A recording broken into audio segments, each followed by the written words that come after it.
Welcome back to Black Clover Anime Review, episode number 26.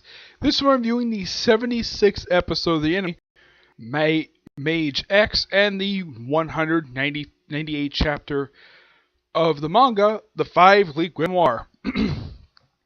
This episode is adapted from chapter 118 and the first 3 pages of chapter 119. This, mostly put, is... Well, I should get to basically what this episode... The majority of this episode... Now, they reveal what the Magician X is. It's an honest person who turned out to be Captain Rail, the captain of the Aquatic Deer Squad. And he says the reason why he entered this tournament is so he can redeem their reputation, because they're currently in 8th place. Yep. And he thought, though, that... What captain's not allowed to enter this tournament? And both the Wizard King and the Clover Kingdom King, the King of the Clover Kingdom, have no problem with him being in the tournament at all. He is currently, by this episode, he's the only captain of this tournament. Which begs the question, where are the other captains in all this? They're probably automatically deemed as members of the Royal Knights, probably lead as like squad captains of the Royal Knights. Yeah, this episode, well, we also see the debut of his butler, Walter, who comes really fast, kind of spooks Asha. And of course, he kind of knows who Asha is because Rel has told him all about him. And how Rel considers him a very trustworthy friend of his. And he kind of spooks Mimosa, where she has to go behind Asha when he just pulls out of nowhere a cup of tea. And he drinks it, and Asha takes and drinks like, wow. He's like, wow, this is so good. And as far as I can tell, I don't think he's ever drinking tea in this show. No, I don't think he ever has. At least not hot tea. Now, Rel is basically, he's on Team J. And yes, I should tell who the winner is this thing. Despite the fact we have most of the episodes basically kind of partially explaining his backstory, where after he got his grimoire, he apparently was shut up in his room just doing a lot of painting, which also caused a lot of damage to the mansion he lived in. Well, because like all of the, like I would say pretty much 6 of the 8 squad captains are all from noble families. The only 2 are not is Banjins, the guy with the mask, and Yumi. Those 2 are the only ones not from a noble family. He's from a wealthy family, so okay, so Walter convinced him after he'd been injured by him, even though he had no malice. He didn't hate his employer for injuring him, though. That does explain the scars for it. Of course, that gets explained in this flashback, because he kept hitting Walter so many times with his magic that caused him to bleed on his head. It looked like a good guy concussion. Yeah, so he tells him that he should use his talent to try out for the Magical Knights. Of course, his magic was also upsetting his mother. As for where the heck his father is, no idea. They don't mention his father the whole episode. And we got the present day, where we have the match. And Rel just goes off on his own, gets captured by one of the members of Team I who has plant magic like Mosa does. And they're like, man, he got captured so easily. And he just redirects and of course they have the other 2, one who knows fire magic and one who knows ice magic. I don't remember these 2 people's names.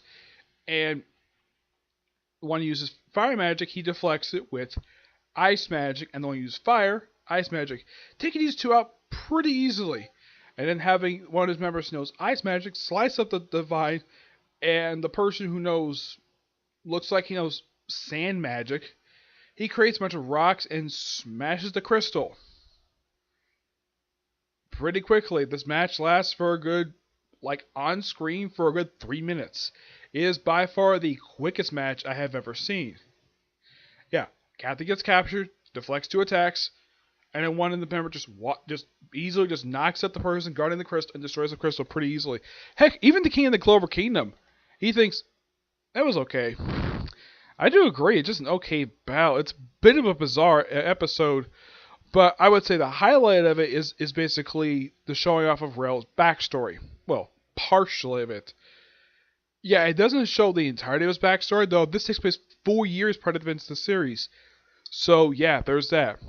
And next episode, you're going to have one team made up of Luck, Klaus, and a woman named Pendle from the Blue Rose Knights taking on another team. And this will be teams, I think, if I remember correctly, I think they're Team L taking on Team K in the next episode. Of course, this episode sets up that particular fight, which is going to happen in next week's episode. Though, I should point out that during the actual match, Asha is basically shocked at basically what Rel does. Heck, even Walter is also shocked. He's very pleased of what his employer does. I'm not referring to his master, I heard it was his employer because technically he does pay him. So he does. He's happy that he won the match. Asha, of course, is shocked the whole time. He's like, and I should point out about the Wizard King. He still has Charmy. First, when he stands up, holds Charmy in his arms like he's carrying a baby, and apparently she is asleep. Well, this is a common thing for anime. The only way no character's asleep is a little snot bubble that pops above their nose, and that apparently signifies that they're asleep. And the only way to wake up is if the snot bubble blows up. Okay. As for why she's asleep, no idea. It's particularly very bizarre. Overall, an okay episode, but I would say definitely the highlight of this episode is Rel. He's basically the start of this episode. Now let's move on to this newest chapter of manga, which I read this like this morning, and I realized, man, this thing, even though this thing, the chapter is roughly 16 pages, it feels as though this thing was roughly about. It was really quick. It is by far the quickest chapter I basically had the pleasure of reading. Of course, you started with Yuno and Asha, who was still taking on the demon who popped up a few chapters back, and they battle him for. They start battling him. He of course has one of the members of. He has one of the elves, and he says about a 5-week Grimoire being born, and he turns the elf into a dark elf. So goes left for your hatred and despair. Of course, use dark magic. And we have Yuno and Asha just prepare to take on the dark elf.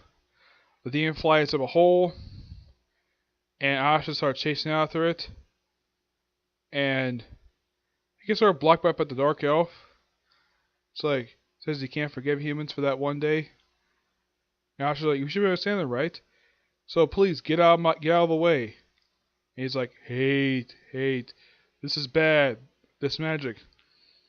And then the chapter ends abruptly with seeing the faces of Captain Silva and Captain Yumi. Yeah. Very bizarre. I thought this chapter would be the conclusion of this arc. Nope, it's going to continue. Maybe we'll wrap up at 200, who the heck knows. It's a good chapter, but man, it doesn't feel as though this particular chapter advanced this arc very much at all. It feels as though with this chapter, it advanced it very little. Yeah, I would say the most interesting thing happened. It feels as though we got like one more step forward in this arc. Yeah, with this particular chapter. I mean, the most noteworthy thing that happened in this chapter is we see the leader of the elves turning into a dark elf. For some reason. Yeah, the demon, who I don't know this demon's name, they haven't identified this demon yet, and he apparently flies up a hole in the ceiling, which apparently that's how Asha and Yuno got in here, and they're about to take him on. Of course, they had to take on, of course, this dark elf, but seeing Yumi and Captain Silk pop up at the end of the chapter, that was a bit bizarre. So it looks like possibly we're going to cut to them next chapter. That's what it looks like to me. I'm going to give this chapter roughly a 9 out of 10. It's an interesting chapter, but I kind of wish these chapters were a little bit longer than 16 pages. Yeah, that's the most disappointing thing about these chapters. Only 16 pages. Like, apparently they used to be 17 pages, but for some reason the writer decided to increase it to just 16 pages. I mean, One Piece, their chapters tend to be about 20 pages long. But if it's a monthly manga, it'd be 40 pages. But this, of course, is weekly. And can you believe in just 2 weeks we're going to see the 200th chapter release of this manga? Yeah, and also believe it was not that long ago we had Seven Deadly Sins reaching chapter 300. Yeah, of all the series I currently read right now,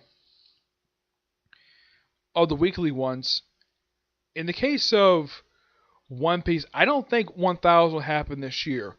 No, I think that'll happen next year. But first we had Seven Deadly Sins reaching 300, which was actually just last month, mind you. And in the case of this series, reaching 200 really soon. hmm And I'm looking forward to chapter 200 when it comes out. Hopefully 200 will be the end of this arc, because, man, this arc has gone for so long. Yep. So that's it for this particular review. I have one more video planned for today, and that's a review of the newest episode of Fairy Tail Dubbed. Okay? But see you in the next review. Bye.